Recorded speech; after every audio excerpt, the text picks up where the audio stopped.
Nous assistons à une tragédie indescriptible aux allures d'un nettoyage ethnique. On ne saurait parler de développement et de justice sociale sans évoquer la situation tragique dans la bande de Gaza. Je réitère toute notre douleur et notre peine face à cette situation que vivent nos frères palestiniens. Une terre sacrée pour toute la Oumma islamique, berceau du troisième lieu saint de l'islam. Devant tant d'inhumanité, cette terre, ne pas agir, ce n'est pas une option, ce serait même une complicité passive. Notre silence en pareille circonstance s'apparenterait à une forme de complicité. Israël doit arrêter ses bombardements et autoriser l'acheminement de l'aide humanitaire par l'ONU. Gaza souffre, Gaza pleure, Gaza meurt. La motivation des autorités israéliennes n'est pas forcément religieuse. Nous avons un Premier ministre dont le pouvoir aujourd'hui dépend de cette guerre et qui est prêt à marcher sur des milliers de cadavres pour rester Premier ministre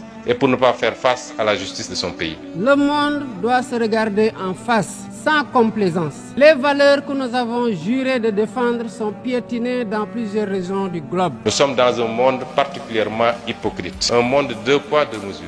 Un monde où tous ceux qui nous chantent la démocratie et les droits de l'homme sont ceux aujourd'hui qui appuient Israël, qui l'arment, qui lui donnent les moyens d'envoyer des bombes sur des populations innocentes. Il est temps de prendre des mesures concrètes pour la création d'un État palestinien viable. Nous avons décidé d'aller au-delà des déclarations, des initiatives au niveau des Nations Unies, mais d'être très présents à côté de nos frères palestiniens pour mener ensemble ce combat.